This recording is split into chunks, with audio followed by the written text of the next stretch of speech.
comment allez-vous? Ça va. Attends. Vive les gilets jaunes. Ils sont fantastiques, ils sont super. Ils bagarrent pour leur peau. Et Macron, c'est un c'est un fils de c'est un et voilà, c'est tout ce que je peux dire. Vive les gilets jaunes. Et les gens. Et l'État, c'est des enculés. Merci, au revoir. Qu'est-ce que vous pensez de ce qui vient d'être dit? Rien du tout, j'ai même pas envie d'en parler. Surtout des gilets jaunes en plus. Ils ont quand même essayé de faire quelque chose, c'est quand même les derniers Français. Moi, ça serait peut-être temps qu'ils arrêtent, parce que là, ça va faire 1 an que ça dure, il n'y aura toujours pas de résultat. Donc. Ils font plus chier la population que le gouvernement, donc ça devient pas à se voir leur truc. À mon avis, hein. Comment ils pourraient faire chier plus le gouvernement que la population? Bah, en ayant des gestes plus affirmés déjà dès le départ. Que de s'en prendre au monument ou des choses comme ça, alors qu'il y a des gens qui sont battus pour faire des choses comme ça. Et maintenant, ça donne quoi? C'est pas le petit qui va manger le gros. Parce que finalement, les gens vont avoir peur. Parce que les gilets jaunes ont amené les casseurs ont amené d'autres gens. Et voilà, donc finalement, c'est parti dans le plan à foirer, carrément, ouais. Ça a été mal géré dès le départ, et ça s'est amplifié, déployé dans des axes qui étaient plus leur axe à eux, quoi, au départ. Le mec, le samedi, qui fait son beurre, voilà, bah, le samedi, maintenant, il fait plus son beurre, parce qu'il est obligé de fermer. En fait, ce que tu veux dire, c'est les petits commerces, surtout, qui sont touchés. Oui, c'est le petit commerce, bien sûr. Ça n'a plus aucun sens. Ça fait déjà, pour moi, ça fait déjà 5-6 mois que ça n'a plus aucun sens. Qu'ils aient fait un gros truc au départ, j'étais d'accord avec eux. Mais là, maintenant, c'est... D'ailleurs, c'est plus les mêmes personnes. Au début, c'était plutôt la France rurale, périphérique, patriote. Et maintenant, c'est les syndicats, voilà. Ce que je disais, tout le monde s'est affilié à ça. Et tous les corpuscules s'accrochent à ça maintenant. Maintenant, les gilets jaunes, est-ce qu'il y en a encore? Si je peux me permettre une petite question peut-être un peu personnelle. La police, tu connais bien. Ouais, je connais, oui. T'en as fait partie. Ouais, j'en ai fait partie, oui. Mais il y a des années. On respectait les gens, mais c'était pas comme maintenant, quoi. Je veux dire, maintenant, ça devient plus de la répression et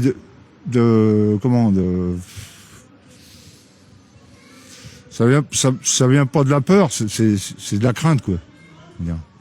Chacun se regarde d'un côté, c'est haineux, quoi, je veux dire. Maintenant, il y a tellement de débordements de partout.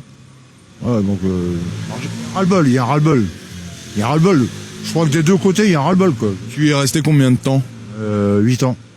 Comment un ancien flic peut se retrouver délaissé des siens et retrouvé sur un canapé dehors, dans le froid? Bah, la chose est simple, c'est que quand t'es dans la police, t'es dans la police. Mais quand tu démissionnes, c'est comme si c'est toi qui lâchais les tiens. C'est comme si tu leur avais tourné le dos. Et après, c'est sans pitié. Quand tu t'en vas, c'est eux qui tournent le dos. Si jamais un jour, il y a un de tes anciens collègues flics qui te croise, qu'est-ce que tu lui dirais? Bonjour. Ça va? Je sais pas comment ça se passe, hein. Comment tu expliques qu'on laisse des gens qui ont servi leur pays, qui ont travaillé pour le bien commun, qui ont mis leur vie en danger pour le bien commun, qu'on puisse laisser des gens comme toi aujourd'hui dehors? Comment c'est possible d'en arriver là?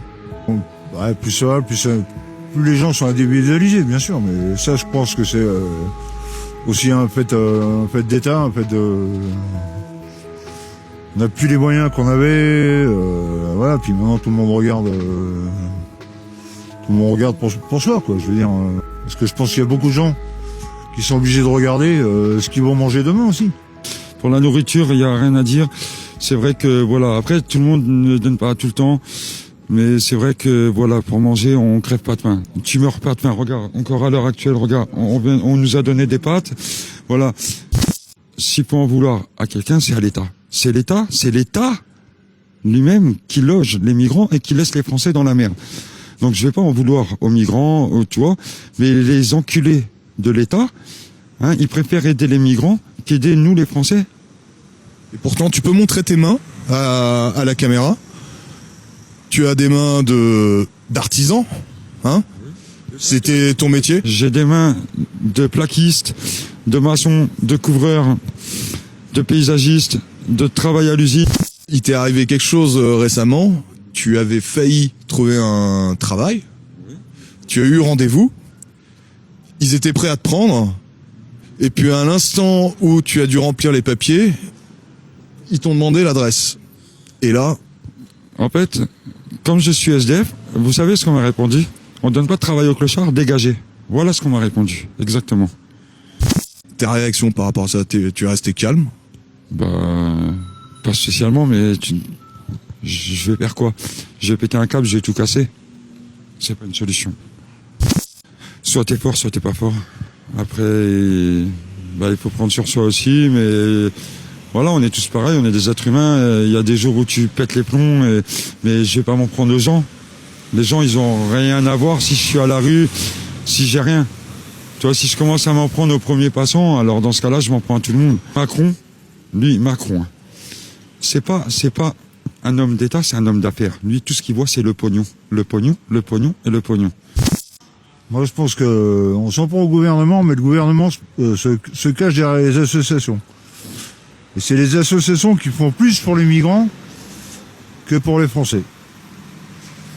Moi, je vais dans plusieurs associations, et dans plusieurs associations, on fait plus attention aux étrangers qu'à nous Français. Parce que peut-être que pour eux, dans ce qu'on leur a appris, c'est pas logique qu'un Français soit à la rue. Donc ça déjà, c'est le lit à mon collègue. Et ça, c'est mon lit. Vous avez un mot à dire? Mais pourquoi on aide les migrants, mais pourquoi on n'aide pas les Français? Est-ce que vous avez un mot à dire là-dessus, votre avis à donner? Et on est tous à la même enseigne. Moi, je suis français, je regrette, j'ai eu des difficultés à trouver un logement social en France. Et alors, je suis français, j'ai attendu pendant 10 ans. Et voilà, c'est comme ça, c'est la réalité. Vous trouvez ça normal qu'un migrant qui arrive de son pays, au bout d'une semaine, il ait un logement? Non, mais ça, c'est une légende. Moi, je ne connais pas de... Je le vois tous les jours. Tous les jours, on ne vit pas dans les mêmes quartiers, c'est pas possible. Et alors vous voulez pas voir la réalité en face alors? Ça coûte un migrant à l'État. Ils sont logés dans les châteaux. Vous avez eu ça où, vous? C'est dans la presse, vous tapez migrants châteaux sur Internet et vous avez un nombre d'articles incalculable. Oui, ça c'est la propagande de l'extrême droite, je ne marche pas là-dedans. Moi je suis raciste envers l'État qui donne tout aux migrants mais qui donne rien aux Français. Alors moi j'en veux pas aux migrants, c'est pas de leur faute si on leur donne ce qu'ils ont besoin, mais l'État ne donne pas aux Français mais donne aux migrants. 30 ans que nous sommes gouvernés par une voyoucratie politique. 30 ans. Qui va, cette voyoucratie politique, elle est composée en grande partie de quoi? Du Parti socialiste, y compris des gens de l'UDR, l'UMP, les gaullistes, les ex-gaullistes, enfin qui sont devenus chiraciens, sarkozystes et tout. Voilà. C'est quoi les Français? Ça c'est nous. On est en France. Je suis né en France. Et mon propre pays me met pas. C'est quoi ça? Nous avons occupé l'Afrique pendant pas mal de temps. Enfin, nous. Moi, j'ai 32 ans. Je n'ai pas occupé l'Afrique, moi. Là, vous parlez il y a des années en arrière. Il y a 100 ans, il y a 200 ans. Là, on parle du présent. On parle pas du passé. On parle pas du futur, on parle du présent. Le présent, c'est maintenant. Ces gens-là qui venaient d'Afrique, je regrette, moi j'en connais, ils ont développé toute une partie de l'économie française.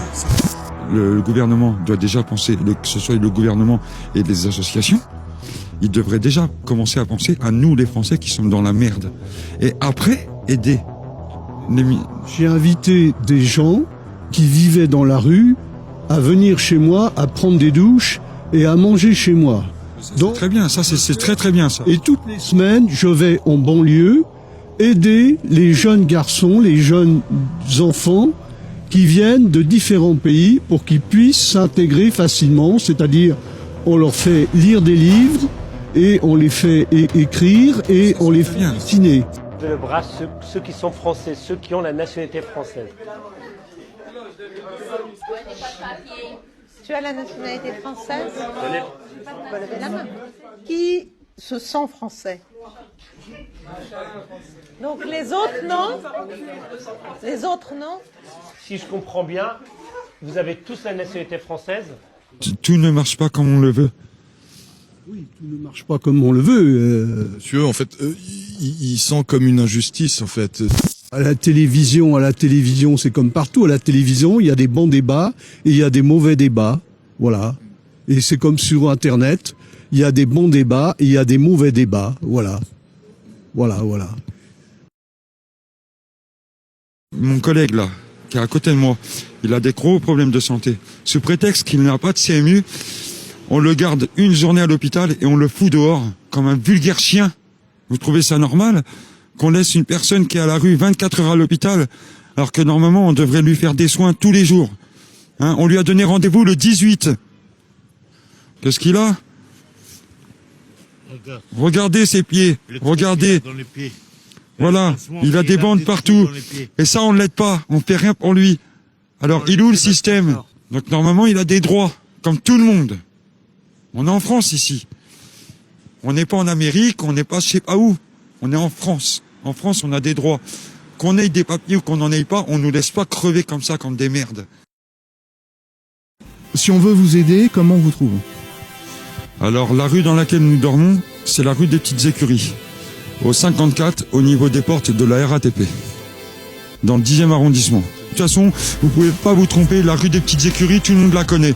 Il y a un reportage qui a été fait il y a quelques semaines sur le kebab Oslem, qui est le meilleur kebab de Paris. Donc je pense que ça, tout le monde l'a vu, ce reportage-là. Donc si des personnes sont prêtes à nous aider, eh ben, rue des Petites Écuries au 54. Et vous pouvez pas vous tromper, vous verrez deux clic-clac. Un clic-clac et un canapé. Si on vous le vole pas. Si on nous le vole pas.